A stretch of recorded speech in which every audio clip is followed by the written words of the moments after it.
course, after we get through all the most exciting parts, we want to encourage them how to apply to the university. You're going to have all these steps listed for you, so I will go through them briefly. I won't bore you with this kind of stuff. But essentially, there are 3 steps to applying. First is the application. It's available online. We're not taking any paper applications this fall, so something very important to remember. There's a $50 application fee. There are fee waivers available that you can fill out. The guidance counselor, all the students will know where those are located on our website. Next, most important part of the application, of course, other than using your legal name, is to be sure to complete the personal statement and co-curricular activities. These become extremely important when it comes to honors and scholarship considerations, so they do read those. Encourage students to write them to the University of Cincinnati. Don't just write a general bland one and kind of copy and paste it to everyone. We can see that. And so make sure they're writing those specific to the university if they do have questions about that. Of course, if they want more specifics about the application, we know you don't get to review them. You can always send them to us, and we're more than happy to talk to students about any of these steps. Next is your test scores, of course. We will take either the ACT or the SAT. We don't prefer one over the other, so students don't have to be concerned, whatever is best for them. 2 important things: A must be sent directly from the testing agency, so we cannot take it off their transcript, and B, we do require the writing portion. So make sure they sign up for the writing portion of the ACT if they elect to go that route. And of course, the last step is the high school transcript, most importantly. They'll have that sent in by their guidance counselor. We encourage them to get that in as soon as possible. The sooner the better. An important part of this is we have something called the college prep form. Now, their guidance counselors aren't going to fill these out, but it does help make their application easier to review. It makes that process a little quicker as well. So, chemistry, one school could be CH, choir could be CH. We don't know the difference. And so, encouraging the students to fill these out is going to make our life a little bit easier and have their application get reviewed a little quicker. So, those are the 3 steps to applying. The most important thing that you need to emphasize with them is the deadlines. The deadlines are in the back of the view books, so you'll be able to point this out to them. But essentially, the biggest, or the first deadline, I should say, is November 1st. This is for our musical theater program in the College Conservatory of Music. This is our earliest deadline. It is not an early decision or anything. It is just the early deadline to apply. So that's the first one. This is December 1. This is our big deadline. If you encourage anything at the college fair and emphasize anything, this is what you want to focus on. Because if they don't have it in by December 1, they're essentially going to be locked out of about half of our programs and all of our scholarships. And that's a lot. Very important. So, December 1st for scholarships and the honors program. So that's on campus, all 3 parts of the application, as well as architecture and design programs. All of our programs in the College Conservatory of Music outside musical theater. A new one right here, College of Business. They just now moved up to a December 1 deadline. That was formerly a rolling admissions college. So very important. That's a new one for December 1. And then Engineering and Applied Science, which is one of the old ones who's always been there. So as you can see, that's 4 of the colleges out of 8 on main campus. About half of our programs here require that deadline. So definitely focus on that when you're discussing this with the students. Another important deadline is May 1st. I know it sounds crazy to be thinking about confirming to the university when talking to students in October, but as housing opportunities become more limited, as more students are applying to the university, as programs start to close earlier, it's important to emphasize May 1 is the national deadline to confirm your admission to your college. Housing also has a May 1 deadline, so the sooner you do that, the better options you're going to have for housing. So definitely let them know that May 1 is that deadline as we start closing admission earlier and earlier every year. Now, of course, the question Mom and Dad are going to ask you and grill you on, and even as professionals that do this for their living, we don't always know all the answers, so don't feel bad if you get stumped. Funding your education. UC awards tens of millions of dollars in scholarships every year. Through our main scholarship competition, there are 5 of them. First one is called Cincinnatus. How Cincinnatus works is you have to have a 3.2, or the students I should say, have to have a 3.2 cumulative GPA to be considered for that. So 3.2 GPA doesn't necessarily guarantee them a scholarship, but it puts them in the running. As Cincinnatus goes through changes over the years, every year the different criteria moves.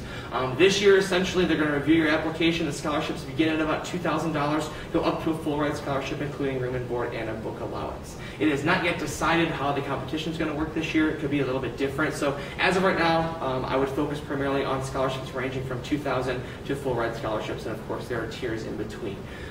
Cincinnatus is mostly a merit-based scholarship, so they're going to be looking at your test scores, looking at the student's GPA, looking at their personal statement and co-curricular activities, so definitely emphasize getting involved outside of the classroom as well. You have Darwin T. Turner Scholarship, a very unique scholarship to UC. This is for underrepresented student populations. It can be based on particular geographical areas we're looking at. This can be based on ethnicity. This can be based on being a first-generation college student. A number of things are taken into account for Darwin T. Turner.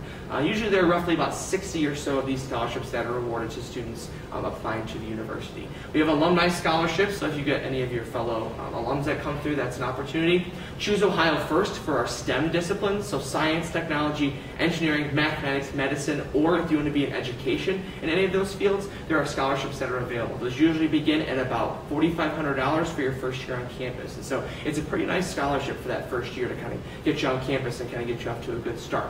Last but not least is Cincinnati's Excellence. If you have national merit semifinalists or finalists that come and visit your table, definitely talk about Excellence. It's a fantastic opportunity. Essentially, we have 60 full-ride academic scholarships for students available who are going to be national merit finalists. So have them get in contact with us. We can get you in touch with Dr. Knapp, who's running that program, and really make sure that we're drawing up that number as every year we get more and more national merit finalists.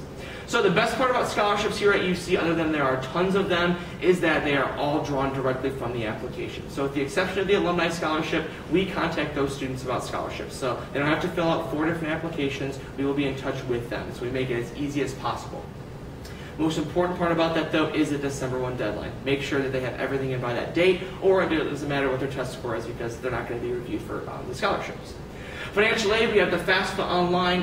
Parents are probably not going to ask as many questions about this as when they come and visit us. But if you get a question about it, it becomes available January 1. Essentially, we encourage every family to fill this out to see what kind of federal or state aid they could be eligible for. The sooner they do that, the better off they're going to be, as that those awards do tend to get given out relatively quickly, and so it's a lot of first come, first serve for those. So that's always encouraged for families. And of course, grants, loans, and employment. There are tons of ways to pay for college as either working on campus or doing off-campus stuff. And of course, we're here to help you out. If you have questions about anything, let us know.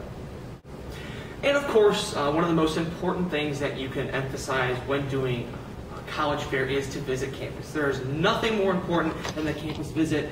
Statistically, about 65% of students say that their campus visit is the main seller of the university. So, I mean, it's such a big part of that. You're going to have the Bearcat cutouts, which on the back have all of the visit options. We do that Monday through Friday at 10 a.m. and 2 p.m., as well as Saturday mornings at 10 a.m. There's also an option when signing up to select the college close-up. So in addition to doing the general admissions presentation and the general campus tour, they can then meet with their particular college or program of interest.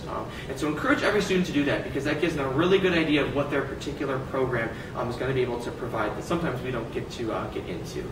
And so, like I said, have them come visit. We have open houses as well that are going to be listed in your view book, so definitely encourage that for students. If they're from out of town, they come down and do a whirlwind tour, check out a couple of campuses in the area, give them an opportunity to really see what this university can offer them. If that's not an option, there of course are online tours that they can take a look at if they really can't make it down here for one reason or another, so have them take a peek at that as well. So to kind of end our presentation here today, we're going to wrap up everything. From the very beginning, like I said, emphasize the Urban Research University. It's a big part of what we are and what we focus on here. Emphasize real-world experiences outside of the classroom, and emphasize that our students are not just sitting in labs all day long. We really want to get them up and onto our campus. One last thing is the actual admission process. So, as we went through some of those deadlines, the application opened on August 1st, so application is open. We're going to start reviewing applications in October. Our first deadline is November 15th for musical theater. December 1 hits, that's a big deadline for scholarships, honors, and those 4 colleges that I mentioned. So after those students have those applications in, the next big thing that's going to come up is going to be scholarships. Scholarships usually come out for Cincinnatus in late December, so if someone's really concerned about when they're going to find out, late December is usually when the big ones come out. Then February 1st is going to be when the housing application opens up. So very important. February 1, the sooner the students get on there and into their housing, the best opportunity they're going to have to get the residence hall they select. If they wait until the day before the deadline, they're going to get not stuck with, but they're essentially going to be in whatever is left over. So February 1 is when that happens. February 1 is also the priority application deadline. Since we are a rolling admissions school, we'll accept applications at any time. However, it's extremely important that after February 1, programs start closing very, very quickly. And so even programs that you think are going to be full forever will close up when they reach their quota. And so have everything in before December 1, ideally February 1 at the very last deadline.